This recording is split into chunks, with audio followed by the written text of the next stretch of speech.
Amis du jour, chalutations. Pour les petits nouveaux, moi c'est Sekhmet, et je vous souhaite la bienvenue dans mon podcast littéraire. Dans mon émission, je vais tenter 3 fois par semaine de vous donner envie de découvrir des livres de tout poil, récents et moins récents. Alors, si ça vous tente, c'est par ici la suite. Aujourd'hui, je vais vous présenter Les Carnets de l'apothicaire tome 2 de Hyuga Natsu, publié aux éditions Lumen. Dans ce second tome des aventures de Mao Mao, nous la retrouvons à la cour intérieure où elle officie toujours comme goûteuse et dame de compagnie de Dame Gyokyo, l'une des favorites de l'empereur. Mao Mao avait malgré ses excentricités réussi à se faire sa place parmi les suivantes de la noble concubine. Infa, Hélène, Guienne et la première dame de compagnie Agnon étaient très protectrices avec leur maîtresse et ont pris tout leur temps pour faire confiance à la jeune apothicaire, mais sont maintenant plutôt satisfaites de l'avoir auprès d'elle, même si elles ne la comprennent pas encore tout à fait. Il faut dire que Mao Mao est une demoiselle peu ordinaire. Là où toutes les filles cherchent à se faire belle avec du maquillage, elle cherche à s'enlaidir. Là où les jeunes filles de son âge s'intéressent aux atours et aux accessoires, elle se passionne pour les herbes et surtout les poisons en tout genre, qu'elle n'hésite pas à tester sur sa personne pour en goûter les effets. C'est cette passion naturelle associée à son éducation donnée par son père adoptif médecin et son enfance au palais vert de gris dans le quartier des plaisirs qui ont façonné son caractère actuel. Dame Gyokyo est d'un caractère doux mais aussi téméraire. Mère de la fille de l'empereur, elle a à sa charge son éducation princière. Et là où certaines mettraient la princesse sous cloche, la noble concubine, elle accepte que sa fille, la princesse Linli, sorte de la cour intérieure et voit le monde. La petite est d'une curiosité débordante et s'émerveille d'un rien. Alors c'est tout naturellement que lors de sa première balade autorisée par l'empereur son père, en dehors des murs du pavillon de jade, accompagnée par 2 eunuques, la première dame de compagnie de sa mère et de Mao Mao, qu'elle jette son dévolu sur un chaton crasseux des rues. Mao Mao va pour le récupérer quand la jeune servante Shishui la lui confie. La princesse ne veut pas que le regarder, elle veut le ramener chez elle. Agnon autorise Mao à le déposer au dispensaire pour le nettoyer avant de voir ce que décident Dame Gyokyo et l'empereur. L'empereur, qui ne peut rien refuser à Linli, autorise le minou à rester et est nommée gardienne de la réserve. Mao Mao est toujours officiellement l'employé du haut fonctionnaire Jinshi, un eunuque d'une beauté renversante pour toutes et tous sauf pour elle. Elle admet sans aucune difficulté les atouts physiques de son patron, mais heureusement pour elle, n'y est pas plus que ça sensible. Alors quand ce dernier, toujours flanqué de son assistant Gao Shun, vient la voir, elle sait qu'il attend quelque chose d'elle.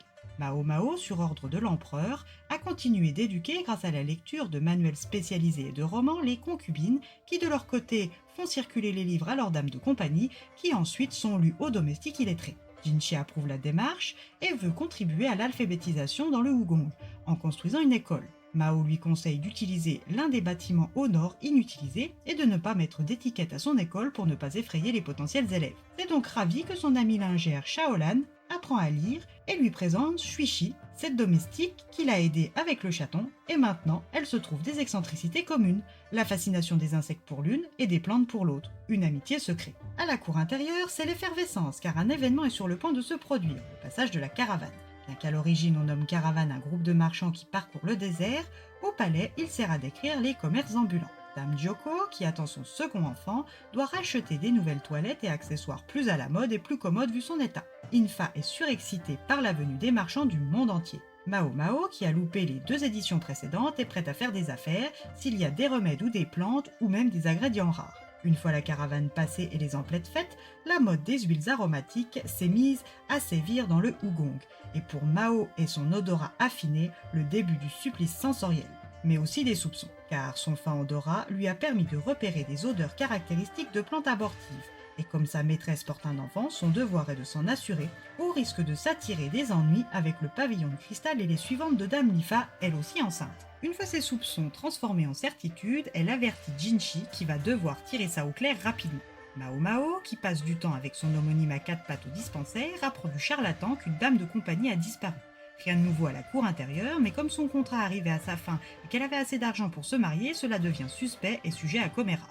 À son retour au pavillon de jade, elle se voit confier une première mission discrète par Jinshi, et au retour de celle-ci, c'est Dame Gyokyo qui lui demande de l'accompagner à un rituel de funérailles d'une fille d'un haut fonctionnaire, concubine de moyen rang très populaire en ce moment. Quand Mao voit le corps de la malheureuse, ça fait tilt dans son esprit et elle fait le lien avec la mission cueillette. Mais va-t-elle résoudre ce mystère mycologique ? La cour intérieure, avec ses pavillons, ses concubines, ses dames de compagnie, son personnel toujours plus nombreux, ses visiteurs, vont-ils laisser Mao Mao en échec ? Ou ses connaissances d'apothicaire et son drôle de caractère auront-ils raison de tous les mystères épineux de la cour ? Venez donc à sa suite, dans le Dédale et le Ougong si vous souhaitez les réponses aux intrigues de palais.